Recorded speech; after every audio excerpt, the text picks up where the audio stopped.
Ujumbe wetu mchana huu wa leo, kwa muda ambao Mungu atatupatia kujifundisha, unasema kuijenga nyumba ya Bwana.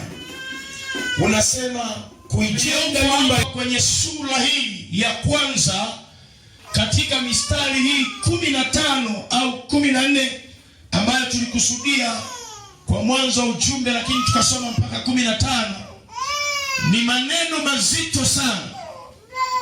Tukiyasoma kwa kutafakari na kufikiria kama kanisa au kama mtu uliyempa Yesu maisha yako, ni maneno mazito sana, ni maneno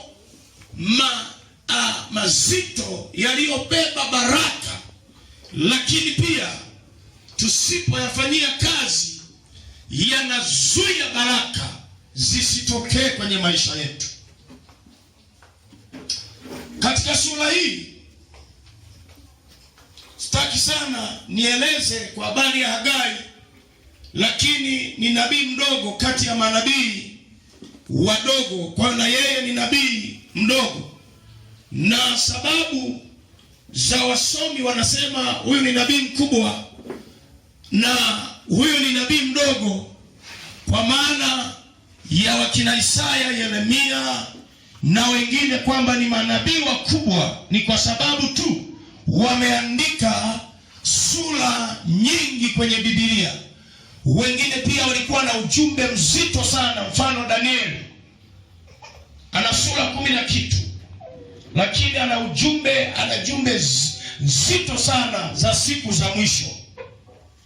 Na Hagai sasa ni kati ya manabii wadogo waliotabiri kipindi wana wa Israeli wametoka utumwani wakiwa kwenye nchi yao. Kwa hiyo ni kati ya manabii ambao walitabiri kipindi ambacho wana wa Israeli walikuwa wameshatoka utumwani. Walipotoka utumwani wana wa Israeli wakafika kwenye nchi yao, baadhi yao wakajisahau. Unajua, mnapotoka mkachukuliwa mkapelekwa utumwani, maadui wale walikuwa wakisambaza na kuharibu miji yao, na mwingine na kuchukua mali zao, wanaziteka nyara, wanazipeleka kwenye nchi zao. Kwa hiyo sasa watu hawa wakiwa wamesharejea kwenye nchi yao, kipindi ambacho kinahitajika kupafanya imara katika eneo la kufanyia ibada, wao wakajisahau, wakaanza kusema kwenye mioyo yao. Mimi sijui kama walikuwa wakisikika kwa masikio mpaka nabii Hagai Mungu akamtumia, au ilikuwa kila mtu anajiwazia kwenye moyo wake jambo hili kwamba wakati huu si wakati wa kujenga nyumba ya Bwana. Kwa hiyo wakaanza kujisemea hayo maneno, lakini kwenye nyumba zao wakijenga na kuimarisha na kuzifanya zipendeze kwa vitu mbalimbali, kwenye nyumba ya Mungu wakajisahau. Kule wanapotokea wanatoka kwenye nyumba nzuri za kupendeza, za kuvutia, na mle ndani wana vitu vizuri vinapendeza, lakini kwenye nyumba ya Bwana walikuwa wakisema huu sio wakati wa kuijenga nyumba ya Bwana, mahali ambapo ni pa Mungu wao aliyewaokoa katika maeneo mengi, aliyewavusha kwenye bahari ya Shamu, aliwavusha kwenye mto Jordan, amewatetea na kuwapigania, ndio wa kuijenga nyumba ya Bwana. Isipokuwa wao wanasema si wakati sahihi wa kuijenga nyumba ya Bwana. Yamkini mioyo yetu hata sisi au kipindi cha leo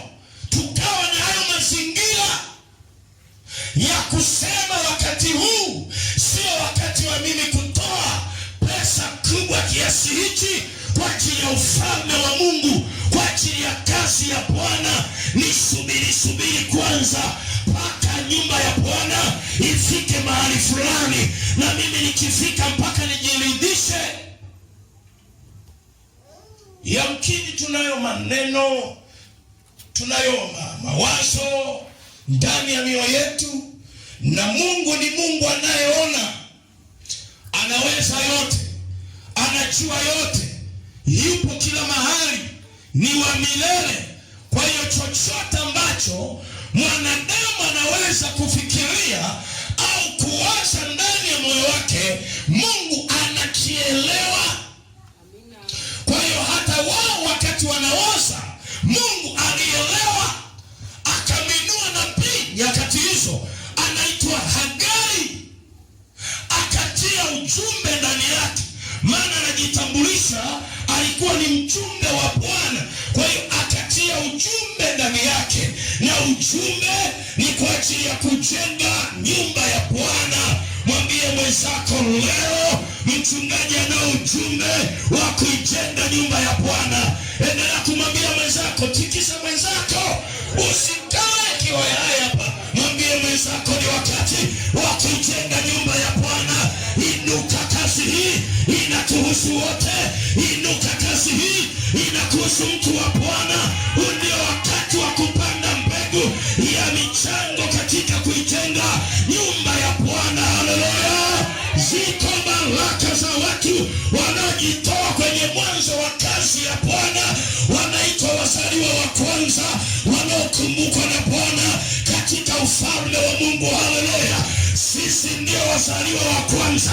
Wengine baada ya ujenzi wataanza kuokoka wageni, lakini kuna mzaliwa wa kwanza amewekeza nguvu zake pale.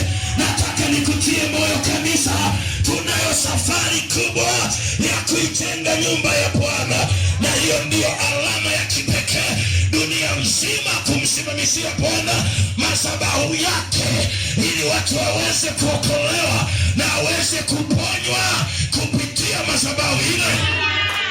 Watu wengi wataenda mahali pale wakiwa na changamoto.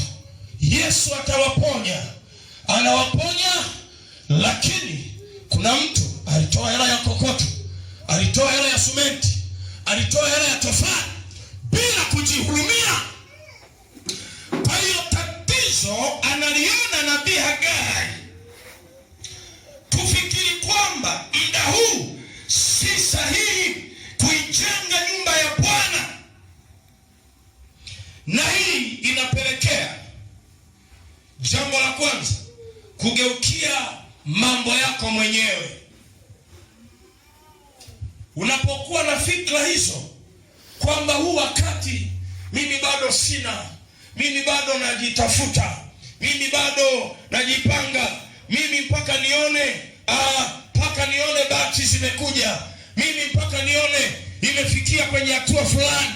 Hizo ni fikra mbaya, ni virus kwenye ufahamu wa Mkristo, virus inayozuia kuifanya kazi ya Bwana.